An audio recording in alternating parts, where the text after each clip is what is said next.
Hello, welcome to the Masterclass. 5 keys for your business to survive and thrive the new internet, which we call Web3 or the Spatial Web. And that's without you having to hire expensive technology experts or staff. So who should watch on? Well, you would agree that technology, with it speeding up the world and with exponential technologies converging, businesses now more than ever need to seek specialized help to survive and thrive this disruption. You'd also typically agree that these technologies are going to provide the opportunity for massive amounts of wealth over the next 10 years. So the smart ones are really realizing this. They're seeking that specialized help to become a exponential organization. And what I'm going to show you today has been responsible for many businesses achieving that and much more.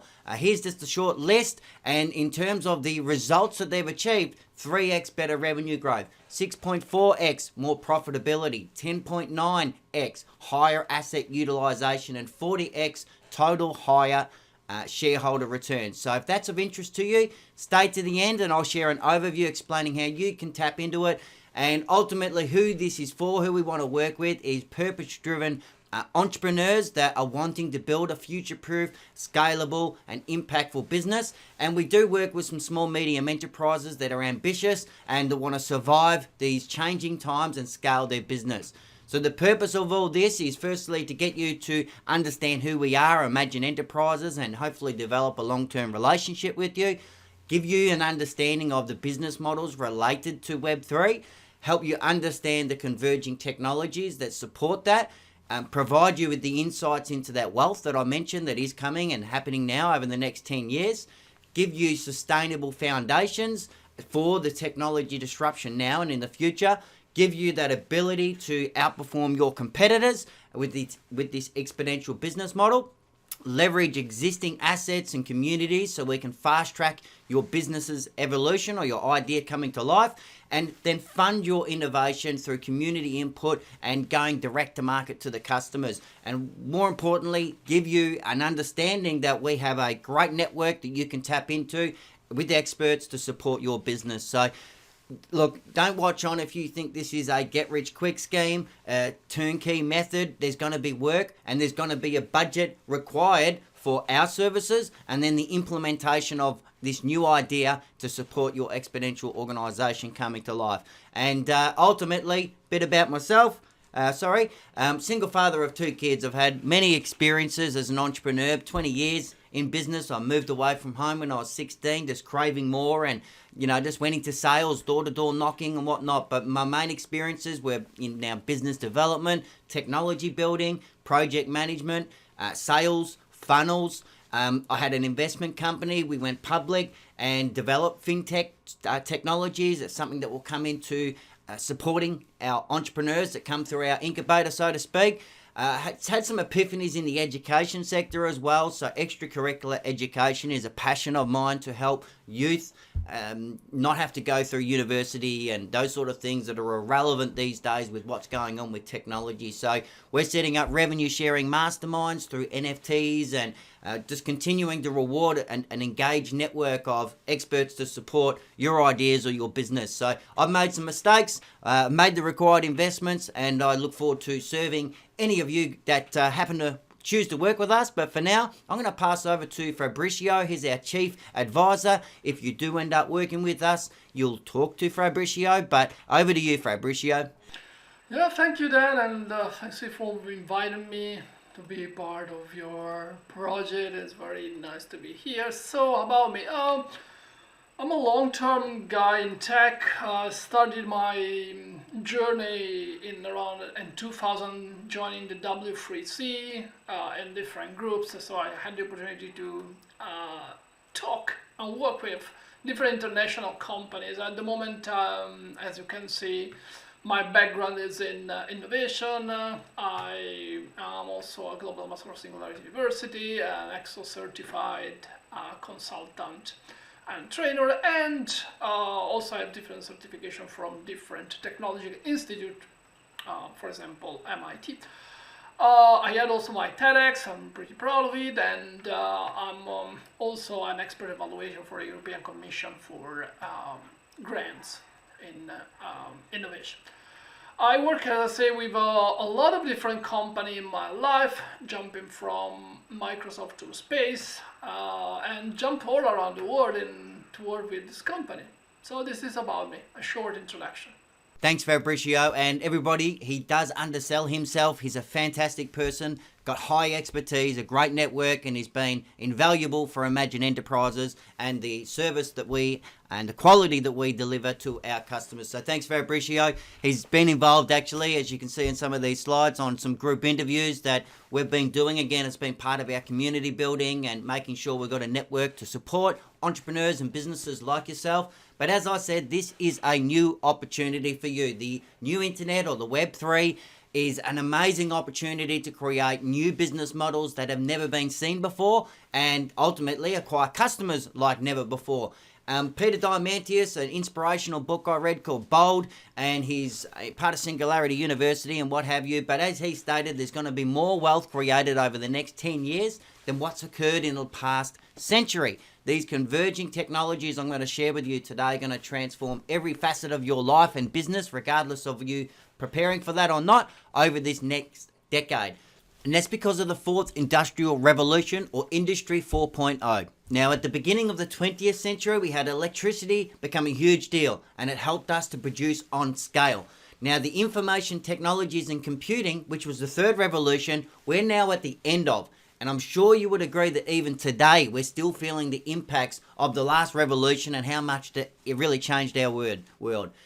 We're now at the beginning stages of this fourth industrial revolution, and it might seem like we're a fair way into it, but I can assure you we're just at the beginning, and I'll explain why in a moment. But if you consider how much the world has changed due to the previous industrial revolutions, it's by no means understatement to assume that there's going to be big changes ahead of us. Now, as an example to this, in New York City on 5th Avenue, 13 years apart, on the left we have horses and carriages and there's one car.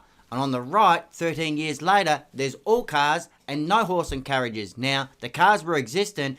It was actually the business innovation that came from Henry Ford and the way that he produced the production line that made it uneconomical for you to keep buying horse and carriages. As we know today, came up with one of the major innovations of the second industrial revolution, that assembly line. So he completely disrupted the horse and carriage business in just 13 years. So technology is one part, but then we've got the actual strategy and the business models that really is of crucial importance. And it might seem like the Jetsons, but what you're seeing on your screen now with autonomous flying cars, flying drones, augmented reality, advertising and experiences is just the next reiteration of what you just saw with the horse and carriage and the car side of things, but with technology moving faster than ever before. So these are some of the technologies making up Industry 4.0. Although there's more than what's on your screen right now, I'm just going to touch on a couple of these, like artificial intelligence, which is now very strong in terms of specific applications of AI. Then we've got blockchain, cryptocurrencies, NFTs. Now, I'm assuming most of you should be familiar with these, hearing of Bitcoin and whatnot, but I still think that these are so underrated in terms of the impact that they're going to have on economic models and governance and business and record keeping as a whole. Then, as I mentioned, augmented and virtual reality, drones, self-flying cars, quantum computing now available in the cloud. And then there's digital manufacturing, 3D printing, nanotechnology, robotics. We'll go into a few of these as we get further into this conversation, but they're just some of the technologies. Now, what's interesting, this is all happening at once. In reality, there's more like 25 plus Gutenberg type moments that are occurring right now with these technologies coming together. If you're not familiar with Gutenberg, that is actually the gentleman who came up with the printing press, and he completely changed how we were as a society and as humanity disseminating knowledge. And now we have the equivalent, like I said, of 25 Gutenberg moments that are happening all at once. So for these reasons, I think it's pretty fair to say that the world is changing faster than what we thought. So look, the wrong way to go about this is ignore the fact that a new internet, a new opportunity in Web3 exists. Also, ignore the fact that technologies over the next 10 years are going to transform every facet of our lives.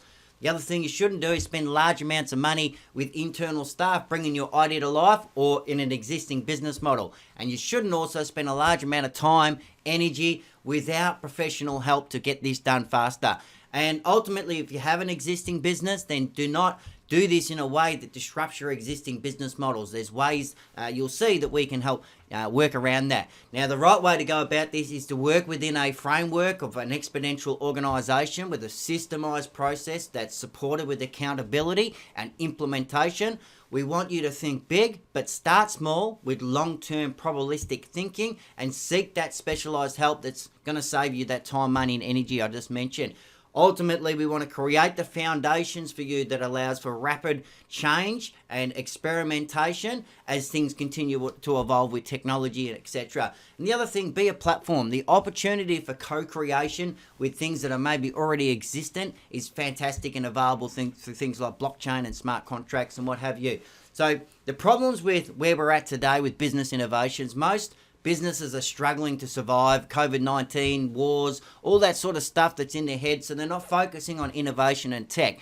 And then there's also several technologies to consider, not just one or two. There's so much information, it can be overwhelming and prevent even an idea coming to life or any change process in an existing business. And the other thing when it comes to talent, skills, we're competing against the likes of Google and Apple to obtain that talent. Now, this is all bad because if we don't innovate and adjust to Web3 and the exponential technologies, then these companies are going to fail. Simple as that.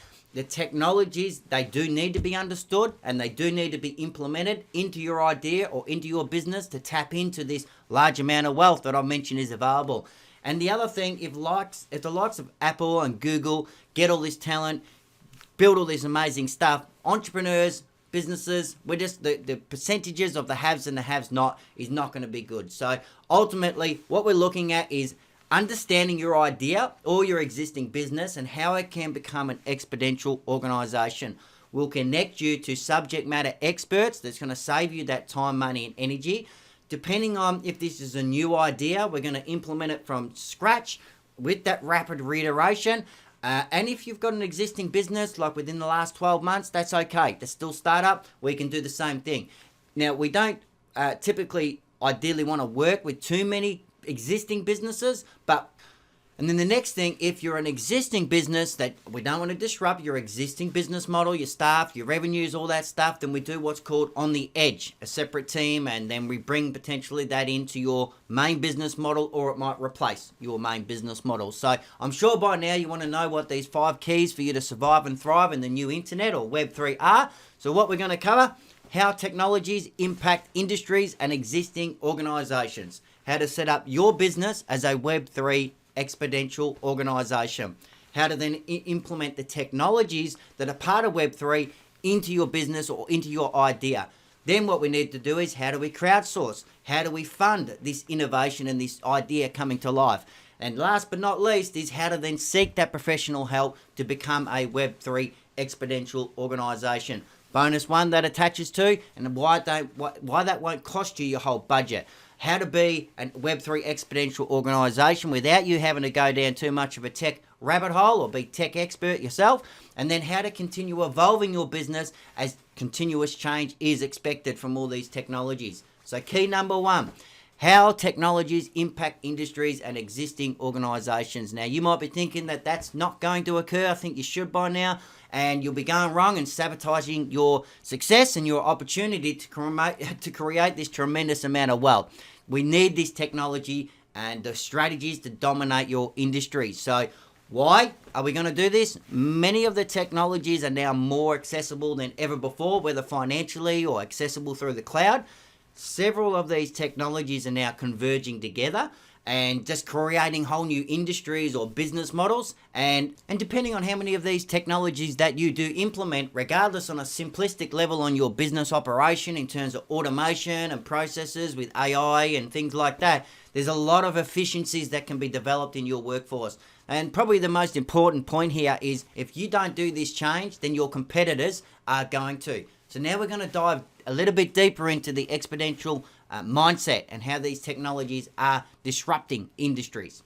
Now, one of the key reasons for the underlying dynamic behind those technologies and why they're growing so fast, and we call them exponential technologies, and that's because they're powered by information technology and information science. And this means that Moore's law applies, which for the last 50 years has demonstrated that the price performance of microchips doubles every 18 months. It seems like nothing is happening, but then suddenly everything is different.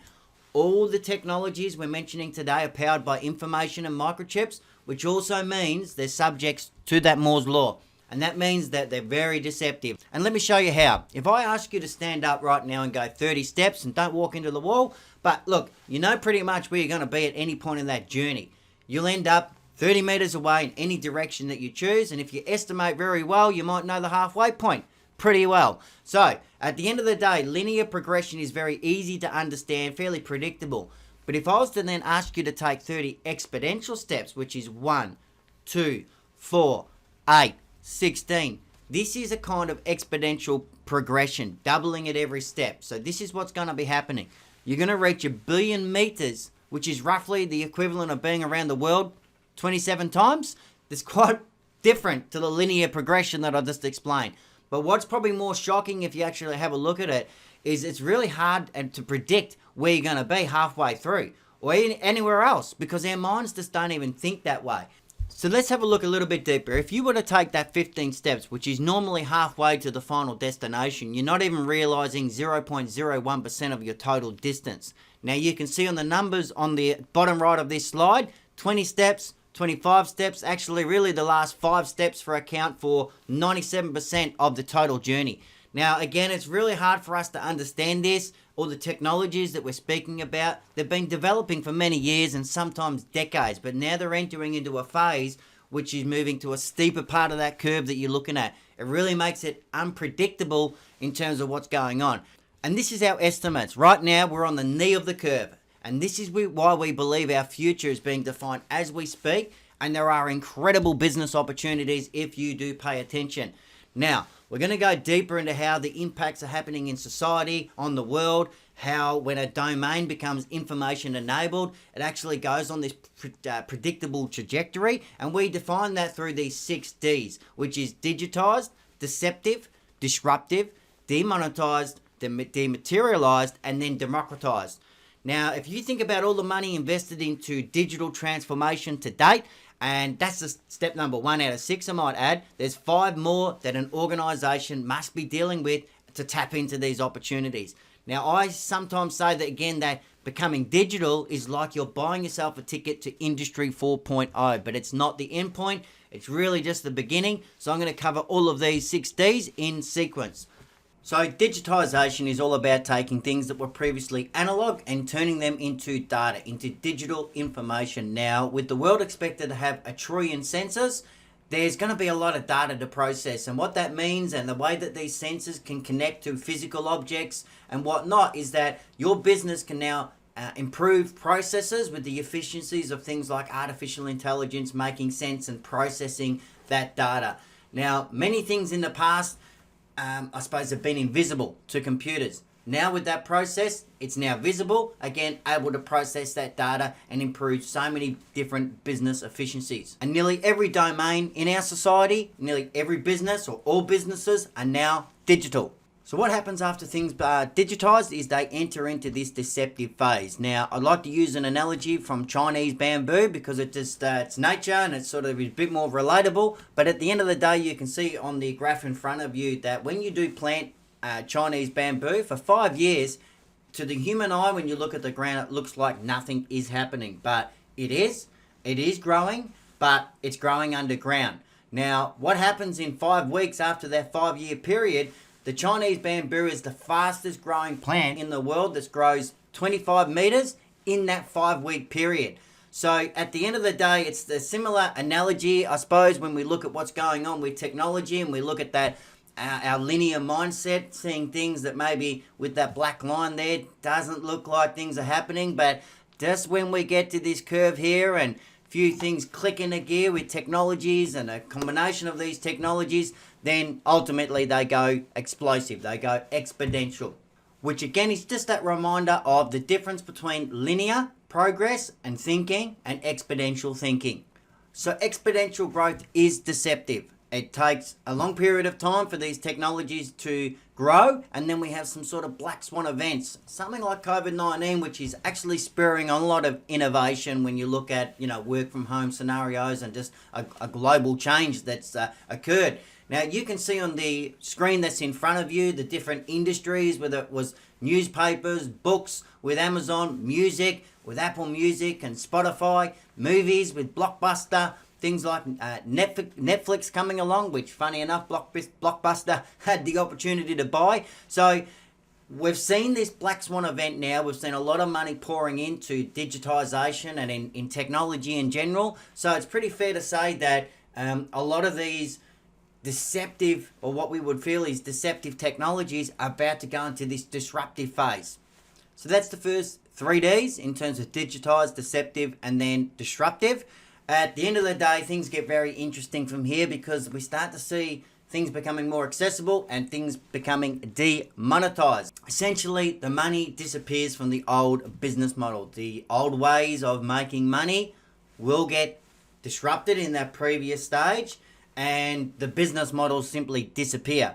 It's already happened, as we just talked about, in several industries, and with the convergence of these Gutenberg moments with 25 plus technologies, there's only going to be more and more and more of this disruption and industry change. So, for example, if you look at telecommunications, and then when the internet is powered by Starlink, which Elon Musk is wanting to provide the internet to the world for free, when you look at electricity companies and the ability with solar energy and the ability to store that power, batteries getting better and better, what you've really got to think about is that what would you be doing if your business itself couldn't make money in the way it currently does in your current business model? If your industry was demonetized with the accessibility of whatever it is that you provide, what would be your next step? And then how would you make money? I think it's a very, very important question that any founder, business owner should be asking themselves today.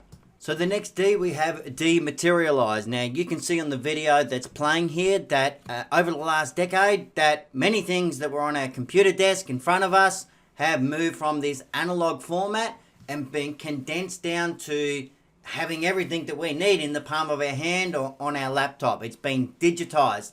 Now I'm sure you'd agree that this is going to continue to happen. And I think that we should not forget the physical world, because when you look at augmented reality glasses that are actually available today for only $400, and that blend of the physical world with the digital world and the way that we'll experience that more and more of our daily, just living and our professional lives are going to continue moving into this digital space. And then the final outcome is that a lot of things are becoming democratized. So this is, as you can see on the screen here, this abundant way of thinking. Now, there is a lot of inequalities in the world, but we are seeing a lot more qualities in certain domains than what we've ever had also. So people are getting more access to things. You look at 1/3 of the world that's not connected to the internet. And if you have a mobile phone connected to the internet, then you have more power, more information available to you than previous presidents, heads of state, just a few decades ago, which is just phenomenal, isn't it? The major thing we've got to look out for with this abundance of information is that we are intentional with the way that we move forward, and we're selective about how these technologies do progress, and also what you pay attention to. Now, these trends are already impacting businesses globally. Now, the IU Business School conducted a research back in 2019, which found that 40% of employees agreed that their businesses would not survive the next 10 years unless they dramatically transform their business. And this survey on the right was made among 700 CEOs, asking what keeps them up at night. And now, while on the first thing, talent, it was no surprise. The second and the third and the fourth are new. These would normally not appear in surveys like this. Now, the necessity to be aware of exponential technologies, to capitalize on them, invent new business models, and innovate and invest into the next generation of leaders, these are now becoming major concerns or sources of competitive advantage. And I might note that cost reduction is only number 5. So this was all a brief introduction to the context of technological process in the world today, how it affects society, how organizations are being affected and must adapt. But really, for society to be fully charged and changed by new technology, something else is needed. So I'm going to go into that now for you. And this is where we may come in and what we can do to help you. First of all, it's about you having an understanding of the opportunities and the use cases in your industry. Second of all, then we want to create a foundation of planning, which is the business model and XO canvases. Then we really need to look at the implementation plan. Now, Fabricio is going to go further into this in a second in terms of the reiterative process that we take a founder through, and when we do work with the business, how we can implement this change in your business model, implement a new business model on the edge of your existing business model or at the core, depending on how far down the road you are with your business. Now, the next step, very important, what we've been working on for years, is to connect you to the subject matter experts within our network that can actually help you and your project move forward. And you'll see from what you're about to see, this is by far the most effective method for you to establish yourself as a really powerful Web3 exponential organization. So that leads us to key 2, which is how to then establish yourself as this powerful Web3 exponential organization. So as a foundation, there are 11 attributes to be considered, and I'll go through these step by step now. As a visual graph, you can see how it is represented, and at the top, which we're going to start at, which is the Massive Transformative Purpose, and then we move into staff and demand, community, crowd. The rest you can see on the chart there, so I'll go straight into it. But at the end of the day, you want to implement all of these. If you are a founder, you've got an idea, you're bringing to life, working with us. If you're a business, then you want to at least be able to implement 3 or 4 of these to start becoming an exponential organization. So first we have the Massive Transformative Purpose. Now, it's really designed to be a statement for your business and the essence of your organization. It really captures the impact that you're going to have as an organization, and really it's not about, as you can see, the company, and it's not about being the biggest and the best. Instead, what it's designed to do is how is the world going to be different when you succeed as a company, is what it's meant to represent. As an organization, why does your organization exist? What is its reason for being in existence? Next, we have staff on demand. Now, essentially, you're hiring on-demand help to do the everyday things for you. It is different. If you go all the way with staff on demand in your core business processes, that's different to outsourcing, because when you look at outsourcing as a outsourcing provider, it's not the same. You're typically tied into long-term contracts. It just doesn't have that flexibility for you to either scale up your needs with those resources or scale them down. It's just not the same. So as some examples with the staff on demand, you can see rather than owning employees, there's so many opportunities. We see Uber that's got a full business model built around leveraging staff on demand. You've got sites like Upwork and TaskRabbit. Again, TaskRabbit, similar to Uber, it's an application that doesn't have full-time employees. It's got vendors that are operating within that app. And then we go, like I say, down to Upwork, where, you know, small little tasks that you need completed without having a full-time employee, that's what you've got at your disposal. So next we have community and crowd. Now, typically they're aligned back to the Massive Transformative Purpose, and they're big fans of your mission, or, as you can see, the products. They really love and adore, again, the mission or the product that you've created or creating, and that's the beginnings of this community. So one aspect is that you're not paying these community members. They work for you because they want to. Usually because, as I said, they connect with that MTP, what the mission is, and they're willing to spend their time, energy, put their resources into supporting your business. And they're not really doing it for you. They're doing it for them because of that alignment to the MTP. So as a visual representation, we can see that from a community perspective on the outside, just outside of that inner core, you've still got help with production, with deliverables, with operations.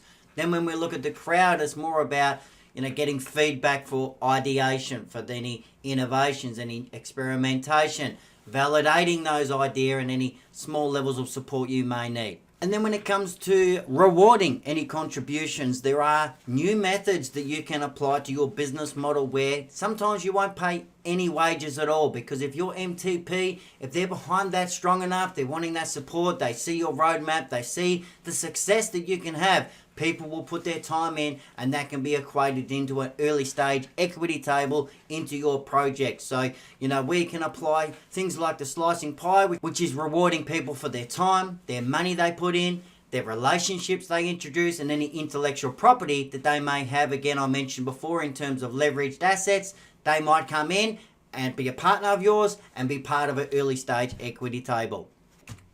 Algorithms is next. So starting a business today, when you look at that digitization with ones and zeros, and now with artificial intelligence and how that can improve your business processes, it doesn't make sense to not have algorithms and AI in your business. Now, the use cases we can again provide are some of the examples where we look at how AI can execute and do those specific tasks and processes much better than what a human can be doing.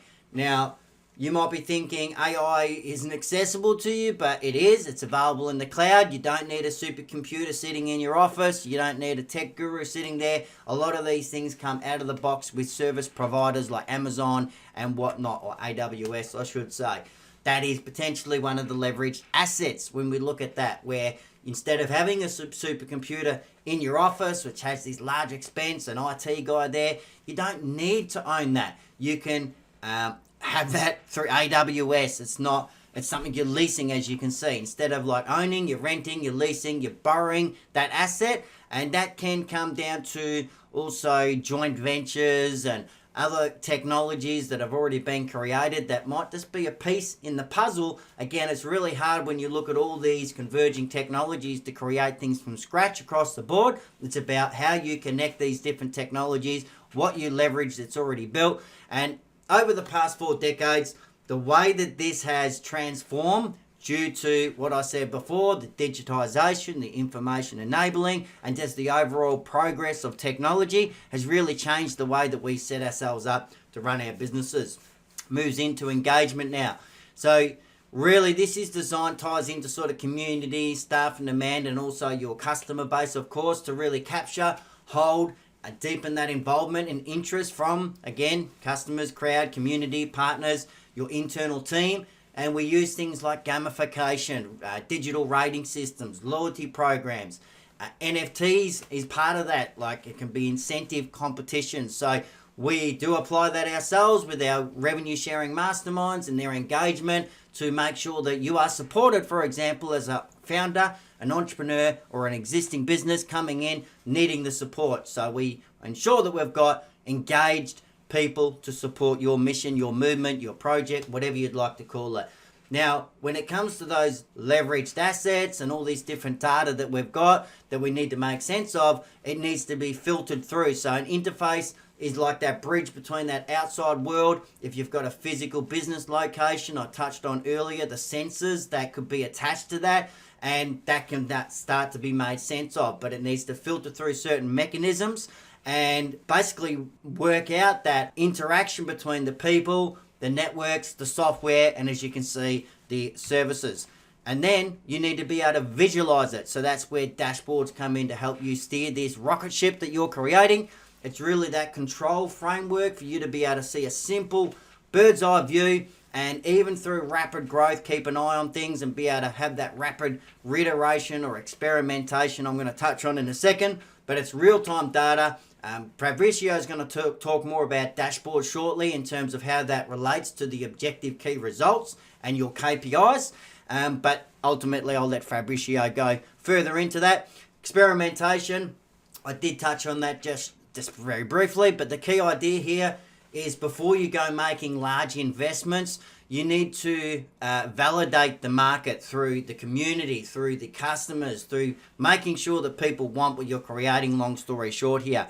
And you'll see with what Fabricio is going to touch on shortly, we've blended the lean startup model, and it's really around build, measure, learn, reiterate, and keep on going. Autonomy is very, very important these days. It moves from, I suppose, a top-down approach and empowering the people that are down there on the bottom, the community, the staff and the men, the people there. It's really going to help when you have them engaged. You have these collaborative frameworks and you're finding innovative ways to get things done. You have the clear purpose, the MTP of why it's there. You have clear goals, objective key results, I just touched on a minute ago, and then you have that real-time data. So ultimately, people have that path to the destination. They know what they need to do. They don't need to be micromanaged, and they find it more empowering and perform much better in this situation of autonomy. The next thing, you need to be able to communicate. We are moved into a bit of a work from home sort of scenario, but to have that human connection, to feel involved with the team members. Look, software tools is what's going to help keep people in the organization communicating through this peer-to-peer value creation that you're going to set up with distributed teams and whatnot. So ultimately, through the management, the interfaces, through making sense of this data, you've got faster conversations and decision cycles. You've got better learning, less lag time before your idea being shared with the team, accepted and implemented. All that stuff can near be eliminated. So to summarize all this, it really does come down to you now having this vision, having this purpose, being in the mindset of being an innovator, a disruptor, wanting to have your business and that reason that it exists, the MTB, change the world for the better, given that there's so much abundance, there's so much opportunities, and the world's your oyster to now take advantage of. So we're about to move into key 3. And with that, we focus on how to implement this change into your business and the surrounding Web3 technologies to transform your business. And that's because you're probably sitting there thinking, I'm getting most of this, but then how am I going to implement this into my idea or my business? And without further ado, I'd like to bring Fabrizio back in to provide you with his wisdom exactly on that topic. Yeah, Dan, thanks you.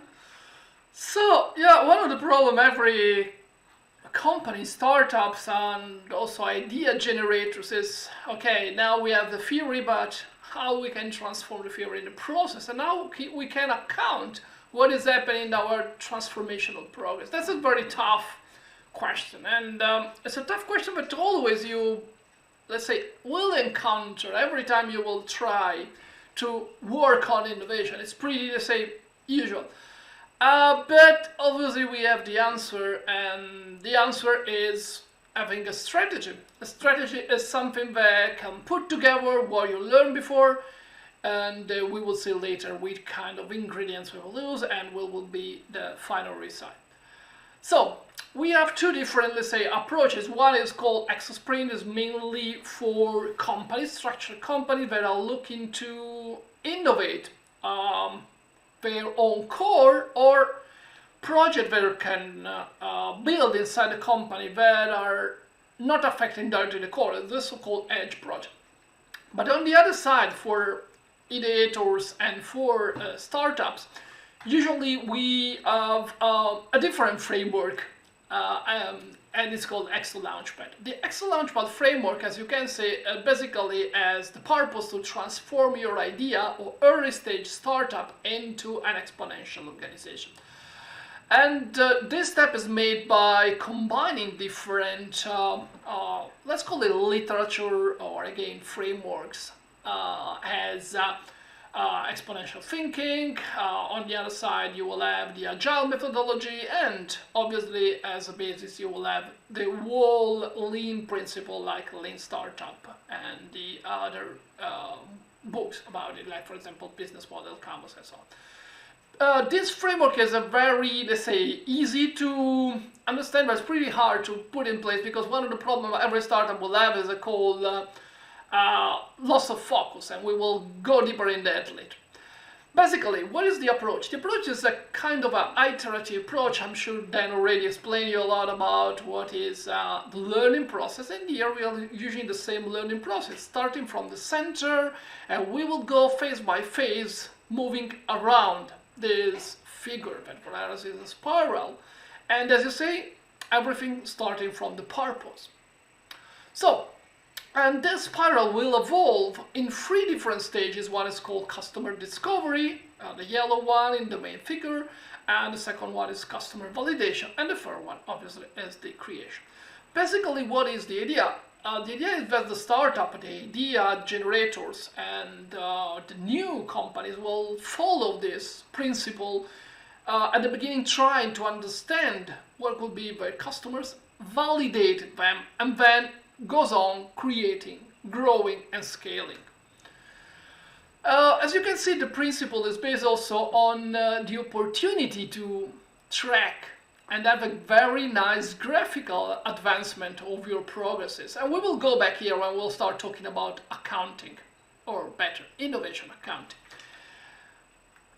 The methodology is starting with an assessment, and then it will go on agile process, with the backlog, with the sprint planning, and then with the sprint execution. And every step is followed by different persona with different roles. We will not go deeper now into the process, but we will have a lot of opportunity to apply. And this is a framework I contribute to create. So if you download the free framework that is totally available for you, you will find my name in the first pages as one of the contributors. And also as a framework I'm using very often in different startups where I work as advisor or innovation advisor or as, let's say, the guy who put a bit of structure in the process. As you can see, for every phase, for every stage and attributes, we will have different tools and different actions. And obviously, we will have different metrics because, don't forget, we need to track everything and we will have different deliverables. So the framework is a set of complete tools called ingredients, and the recipe is what we saw it before. 8 main ingredients, a lot of tools and instruction, and a very procedural way of applying them. And this is the result. So every sprint, at the end of every sprint, you will have an assessment with a mentor, and after the assessment, you will see practically where you are. So you will have a graphical representation of your evolution. That's very great because you can understand how your idea is evolving towards the market. The assessment, as we say, is the most important part and is basically where everything starts. Is your fundamental for your business. The Launchpad assessment also is exactly where we start working with you. We will assess your company, we will assess your idea, your startup, and we will create the whole framework. We will adapt the framework to your idea, and we will prepare the backlog, we will prepare the activities. The assessments is a kind of, let's say, exam. But okay, you will not get a score at the end, but you will get visualization. As you see, there's a different question about your MTP, your community and crowd, your strategy. Again, we will go back to the Excel attributes, but we will go deeper and deeper to try to understand where you are. And every time you will have an assessment, again, you will get some step ahead, moving from the small egg to the big bird. So that's basically the idea of the next plan.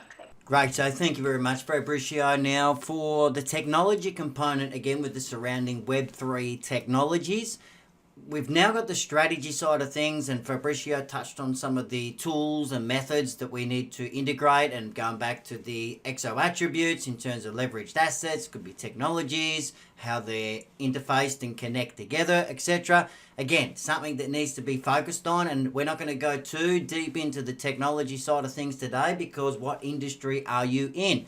But in terms of the Gutterberg moments, and on the right hand side here, you can see we've highlighted out of the technologies that are getting to that point where they're, disruptive, they're now getting that progress, about to get that exponential growth, what is relative to Web3. So when it's looking at mixed reality, which could be a combination of digital twins with the physical environment, that's going to tie into sensors.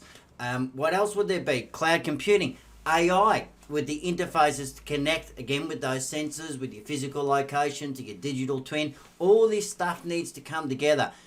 We're not going to go deep into the weeds today. What we will do, and I'm about to touch on more of this as we go into it, but I really wanted to just show this so you can understand that Web3, some people just think blockchain is Web3 or NFTs is Web3. That is simply not the case. We've got this whole converging technology and this overlay to the real world, or what we're calling Spatial Web.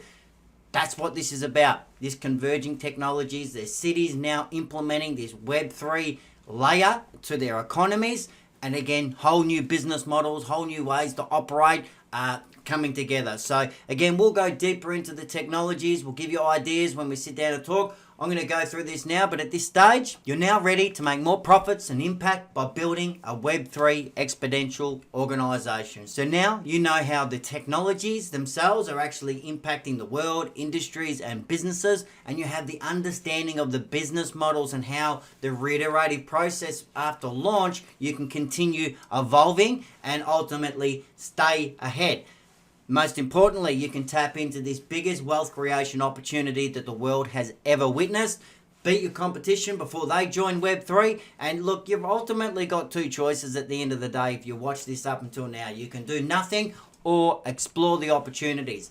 As a worst case, in my opinion, that exploration process cannot be ignored. And I think you should be excited about the potential of getting involved, at least in that conversation with us, and going from there. And we'll touch on that in a second, how you can engage and get the professional expert help. But first of all, how are we going to actually crowdsource or fund this business of yours? So Fabrizio is going to go more into detail, but at this stage, with everything we've gone through, you might be thinking, well, this is going to be a huge financial investment for yourself and for your business, or that you might have to take on and also manage a large amount of employees to get all of this achieved for yourself. But it's not the case, and what we're going to do now is Fabrizio is going to dive deeper in. We've already touched a little bit on the slicing pie methods, which is more predominantly focused on the crowdsourcing and rewarding people, and we'll go deeper into that on a call if you happen to schedule that with us. But ultimately, for now, I'm going to hand it back to Fabrizio to go into more of the funding, how to manage all this, and over to you, Fabrizio. As we said before, one of the problems every startup has, well, they basically have different problems. One of the problem is the focus, and the second problem is to understand how to account something that basically doesn't exist at the moment. And you know, when you talk with an investor, they will ask you, hey, tell me how many customers, what is your revenue per month, for all this kind of thing. But if you are a startup, you don't have this data. And on the other side, you need anyway to keep track of your activities. Basically, and I should then again talk about dashboard. Basically, dashboard is something you have in your car every day, and is a system that informs you on the status, on the health of your car. Dashboard for startups and for companies are basically the same. Is a system that will inform you day by day on the status of your startup. It's very hard to understand at the beginning. Okay, well, what have we have to put in place? We need to start with a KPI. We need OKR or not. Okay, we will also clarify this thing. So both KPI and OKR are two different ways to see two different problems. For example, OKR is fantastic for giving a company a focus, and also we will see to connect the main focus, so the higher focus, the so-called purpose, with the daily activity. On the other side, some processes we will not need OKR. For example, if you have your fantastic kiosk of hot dog in the central of Manhattan, you don't need OKR to measure how many hot dogs you sell day by day, for example. So you will need a KPI. And basically what we will go through in this very short section and deeper in the course is helping you to track your activity and to have a fantastic overview of the process, and obviously change or adapt your strategy based on the result. Because the goal of the dashboard is to give you data, and data will guide your decision. So let's go deeper a bit. But another important type of dashboard is the customer dashboard. This example, for example, it sounds awful, but okay. You see Duolingo. Duolingo made an impressive job if you think about how boring could be learning a new language. But they create this crazy dashboard where you have to compete with other people, unlocking badges. There's a lot of gamification in it, and that's very important because give a great feedback to the customer. And you see, you will have long-term feedback. So your skills on one side, you have your progresses, daily progresses on the upper part, but also you have the leaderboard. Leaderboard is something that can change every minute based on your activity, and we will go back here when we'll start talking about gamification and engagement, but this is very powerful interface. And there's also other personal dashboard. For example, Super Better Me is a very great example of dashboard that will try to combine your activity, your study, your food, your sleep, all together to create your personal and unique dashboard. That's another very powerful indicator for your health. So if you don't know it, I suggest you to download Super Better. It's very, very cool application. So, what the goals of the dashboard? As we said before, the goals of the dashboard are mainly three goals. Alert you if something is going wrong, going in the wrong direction, inform you, so give you enough information and then details to take the right decision for you and your company. It's pretty hard to choose between strategic, analytical, operational dashboard. It sounds pretty boring as well for most people. Okay, but we don't need a lot of dashboard. Yeah, no, you don't need it. But if you want to control processes and more and more your company grows, you will need more processes, you will need more dashboard. How you can choose them? Basically, there are different, let's say, approaches and different questions you have to ask yourself. The first one is, what kind of problem are we trying to solve? So, as you see, if we go to the strategic, we are looking for time-sensitive data. So we try to understand how we are positioning ourselves in the market. If we go to analytical, we need for the top processes results, so KPI again. If you go to, for example, the operational, you need to try to understand the trends, again, of your market or of your competitors. So there's a lot of different approaches. Another great approach to choose a dashboard, for example, is to understand the gaps in your performance. So if I'm going into the strategic dashboard, I will try to understand what is the intra-daily services. So what is happening, for example, between the moment the customer entering my website or download my app and starting the onboarding process or the discovering processes. The analytical will give you more, let's say, details, but on mid-long term, like for example, monthly, quarterly performances. And the operational will tell me about the weekly performances. For example, we launch a campaign. Okay, what is how this campaign is performing based on my expectation. So that's a very good example. And the last, and we will go deeper as we say before in the course, is what is your goal? And so the strategic, as you see, is mainly to help employee and awareness. The analytical is more on, for example, hey, I want to arrive there in 2 months, 3 months, so that's my KPI, I want to reach them. And the operational is more, hey, okay, that's fantastic goal, that's fantastic KPI, everything in process, but let's take a look how you can achieve this goal with this process, so you will see exactly operationally how you can reach this process. As we said before, there's KPI, there's OKR, there's a lot of people say, oh, if we use a KPR or something like ATs, OKR is in the New Testament. Yeah, kind of, but as I say, don't think of this as the dualism. Both of them are very useful in the different situation. Here you will have a small comparative dashboard where you can see the difference between KPI and OKR. In terms of your company, in terms of your startup, both of them are very useful. Especially OKR, we discussed about KPI before, but OKR. So the reason why we want to implement KPI is mainly for connecting the big vision, so the purpose, to every initiative, so the tasks. So starting from the top area to the bottom, but we will use a reverse approach, as you know. OKR are bottom up. And also, we will use a different approach because we will start sharing an open OKR publicly, and we will invite every person to contribute to our OKR to improve the result. So thank you very much again, Fabrizio. And just look to summarize very, very quickly in terms of attracting this talent that's out there, competing against the Googles of the world. This is your MTP, attracting that talent to your project and your mission. Ultimately, as I've mentioned before, the staff on demand, you're able to reduce your cost by having them rewarded for their time, their money, relationships, and potentially intellectual property.